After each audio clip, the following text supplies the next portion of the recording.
सवाल मेरे मन में है, मैंने कई लोगों के घरों के बाहर केले का पत्ता देखा है, केले का पेड़ लगा हुआ गमले में देखा है, क्या वो सही है लगा हुआ? बिल्कुल सही है बेटा। केले का पेड़ घर से, घर की जितनी ऊंचाई हो उतनी ऊंचाई नींव से उतनी लंबाई छोड़ करके ही केले का पेड़ जमीन में लगाना चाहिए, और अगर नजदीक लगेगा तो उसको दोष माना जाएगा। ठीक है। और केले का गमला अगर लगाना है तो घर के पूरब उत्तर दिशा में केले के पेड़ का गमला आप लगा सकते हैं, और जब केले का पेड़ इस स्थिति में पहुंचे कि उसमें फूल आने वाला है, फल आने वाला है, तो उसको हटा देना चाहिए। ठीक है। और आप एक बात जान लीजिए कि ईशान कोण में तुलसी और केला, इसको केवल और केवल घर के ईशान कोण में ही रखना चाहिए। अगर इसको पूरब दक्षिण के कोने में आपने अपने आवास के रख दिया तो इसका वास्तु दोष आपके ऊपर पड़ेगा। अगर आपने साउथ वेस्ट में रख दिया तो इसका भी वास्तु दोष पड़ेगा। अगर आपने नॉर्थ वेस्ट में रखा हुआ है तो ये भी दोषी होगा। सिर्फ नॉर्थ ईस्ट में मतलब आप केले और तुलसी का पौधा रख सकते हैं। जैसे समी का पौधा अगर रखना हो तो हर समय वेस्ट के ही डायरेक्शन में आप रख सकते हैं। तो कुछ चीजें होती हैं जिनका वास्तु के अनुसार मर्यादा है। ठीक है, उनको उस हिसाब से करने पर तो कोई नुकसान नहीं होगा, लेकिन वास्तु के विपरीत जाकर अगर आप कोई काम करेंगे तो वो नुकसानदायक होगा। तो केले का पेड़ गमले में इसलिए लगा लेना चाहिए कि जैसे सिटी में, शहर में कोई रह रहा है, फ्लैट में कोई रह रहा है और बृहस्पतिवार का व्रत कर रही हैं महिलाएं या बृहस्पति की पूजा कर रही हैं, तो कहाँ ढूंढेंगी केले का पेड़? तो गमले में लगा लिया ईशान कोण की बालकनी में, और वहां जाकर के जल दे दिया, हल्दी डाल दिया, दिया जला दिया, तो पूजा भी हो गई और पुण्य भी मिल गया और कोई नुकसान भी नहीं है उसका। जी। दूसरा पंडित जी, आप ये बात हमेशा कहते हैं कार्यक्रम में कि अगर कोई मेहमान आया है तो आप अपने घर का हर कोना उसको ना दिखाएं, खासकर पूजा घर ना दिखाएं। इसके पीछे क्योंकि कोई आया है तो वो पूरा घर देखेगा और उत्सुकता भी होती है देखने की और दिखाने की भी। अगर हम आपको 1 करोड़ रुपया दे दें और कह दें कि विपनेश जाओ यहाँ से कनॉट प्लेस, रास्ते में कितने लोगों को दिखाओगी 1 करोड़ की मेरे पास है? किसी को भी नहीं। तो जिस तरह से भगवान शिव कहते हैं कि हे पार्वती, जिस तरह से तू अपने गुप्तांग की रक्षा करती हो, ढक करके रखती हो, उसी तरह से तुम्हारा उपासना का पार्ट जो है, पूजा का पार्ट जो है, ये गोपनीय है। गोपनीयम प्रयत्नेन स्वयो निरीव पार्वती, इसको किसी को नहीं दिखाना चाहिए। अपने गुप्त अंग केवल अपने जीवन साथी के सामने और अपना पूजा स्थान केवल अपने गुरु के सामने प्रकट करना चाहिए और किसी के सामने प्रकट नहीं करना चाहिए।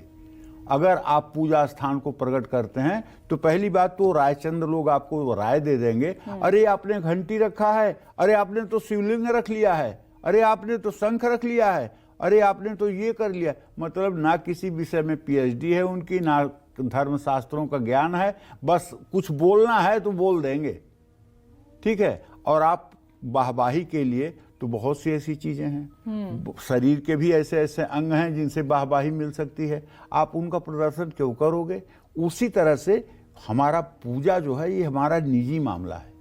भजन करना कठिन, भजन बचाना कठिन, भजन पचाना कठिन, भजन छिपाना कठिन।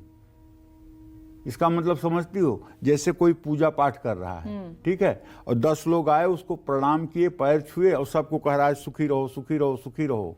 ठीक है, तो जितनी भजन आपने किया था उसका पुण्य सामने वालों को बंट गया, भजन बची नहीं आपके पास। अगर आपने बचा लिया, आपके पास कोई प्रणाम करने ही नहीं आता है, मान लीजिए आप जो पूजा पाठ कर रहे हैं बचा हुआ है, तो बचाने के बाद पचाना कठिन। अब आप कहेंगे बिना मतलब के मतलब 2 घंटे ये पूजा करता हूँ, 2 घंटे ये पूजा करता हूँ, और हनुमान चालीसा पढ़ता हूँ, दुर्गा सप्तशती का पाठ करता हूँ, ये करता हूँ, वो करता हूँ, सब आपने बांट दिया। अक्सर लोग बताते हैं। हाँ, तो बांट दिया, खत्म। छिपाना कठिन, और उसको लोग छपाने के चक्कर में रहते हैं। मैं बड़ा पूजा पाठी हूँ, मैं बड़ा भजनानंदी हूँ, इसको लोग जान जाएं। अगर आपसे कोई पूछे कि विपनेश तू बहुत पूजा करते हो, अरे मैं पूजा, मैं महाआलसी हूँ, मैं सो के नहीं उठती हूँ 10 बजे तक, ये तो भगवान की कृपा है कि बुद्धि सही है, मैं कोई पूजा वूजा नहीं करती हूँ, तब आपका पूजा अविनाशी बैंक में जमा होगा, तब आपकी पूजा अमोघ होगी। इसमें कोई झूठ नहीं है। क्योंकि जब हमारे अंदर ये आ जाता है कि मैं तो पूजा करता हूं, मैं तो उपासना करता हूं, मैं तो साधना करता हूं, इससे शरीर के अंदर अहम भाव पुष्ट होता है, अहंकार पुष्ट होता है। आजकल दिखावा, शो ऑफ में भी तो लोग बहुत जीते हैं। आजकल नहीं, सदा से, आजकल नहीं, सतयुग से लेकर आज तक दिखावा करने वालों की कमी कभी नहीं रही है। किसी युग में लोग ये कहते हैं कि आजकल तो बहुत अच्छा है। भगवान कृष्ण जब पैदा हुए तो उस समय कंस, जरासंध जैसे ऐसे ऐसे राक्षस थे कि 6 दिन के बच्चे को मारने के लिए पूतना पहुंच गई। तो उस समय कौन अच्छे लोग थे? जब भगवान राम पैदा हुए, भगवान राम 12 साल की उम्र में ताड़ुका को मारे, तो ताड़ुका कौन सी बड़ी अच्छी थी?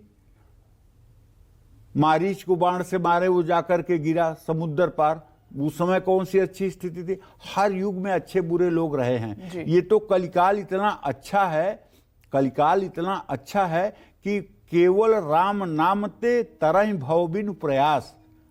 कलयुग केवल नाम आधारा। और कलयुग का सबसे बड़ा जानते हो प्लस पॉइंट क्या है? कलयुग का सबसे बड़ा प्लस पॉइंट है कलि न होई कछु मानस पापा, कलि कर एक पुनीत प्रतापा। अगर आपने मन में कोई पाप सोच लिया और किया नहीं तो आपको पाप नहीं लगेगा। और दूसरे युग में केवल सोचने से पाप लग जाता था और उसका दंड मिलता था। कलयुग में कि आपने मन में सोचा, लेकिन अगर आपने उसको क्रिया में क्रियान्वित नहीं किया तो आपको पाप नहीं लगेगा। तो इससे बढ़िया तो कभी स्वर्णिम समय था ही नहीं, है ही नहीं, होगा ही नहीं।